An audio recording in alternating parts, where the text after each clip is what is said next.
இஸ்ரேலும் அமெரிக்காவும் இணைந்து ஈரானுக்கு எதிராக யுத்தத்தை ஆரம்பித்து 2 வாரங்களாகின்றன. இதனால் மத்திய கிழக்கு யுத்த அபாய வலயமாக உள்ளது. இதனூடாக பல நாடுகள் எரிசக்தி பிரச்சினைக்கு முகம் கொடுத்துள்ளன. அவர்கள் இதனை முகாமைத்துவம் பல்வேறு நடவடிக்கைகளையும் முன்னெடுத்துள்ளனர். அதற்கமைய இலங்கையில் புதன்கிழமை அரசு விடுமுறை தினமாக அறிவிக்கப்பட்டுள்ளது.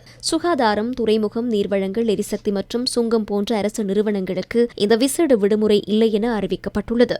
இந்நிலையில் இன்றைய தினம் பாடசாலை மற்றும் அநேக அரசு நிறுவனங்களில் சேவைகள் இடம்பெறவில்லை.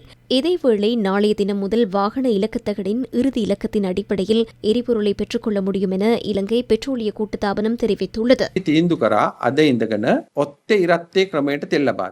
இன்று முதல் ஒற்றை இரட்டை முறைமையில் எரிபொருள் விநியோகிக்க தீர்மானித்துள்ளோம். திகதி ஒற்றை எண் என்றால் ஒற்றை இலக்கத்தை இறுதியாக கொண்ட இலக்கத்தகடை உடையவர்கள் அன்றைய நாளில் எரிபொருளை பெற்றுக்கொள்ள முடியும். உங்கள் வாகனத்தின் இறுதி இலக்கம் 13579 இருந்தால் நீங்கள் இதற்குள் வருவீர்கள். நாளை 19ஆம் திகதி அது ஒற்றை எண்ணாகும். எனவே 13579 என்ற இலக்கத்தை இறுதி இலக்கமாக கொண்ட வாகனங்களுக்கு மாத்திரமே எரிபொருள் விநியோகிக்கப்படும். கட்டாயம் QR குறியீட்டை வைத்திருத்தல் வேண்டும். நாளை மறுதினம் இரட்டை எண்ணையும் பூஜ்ஜியத்தையும் இறுதியாக கொண்ட இலக்க தகடுகளை உடைய வாகனங்களுக்கு எரிபொருள் விநியோகிக்கப்படும். பாதி அளவில் வரிசையை குறைப்பதே எமது எதிர்பார்ப்பு.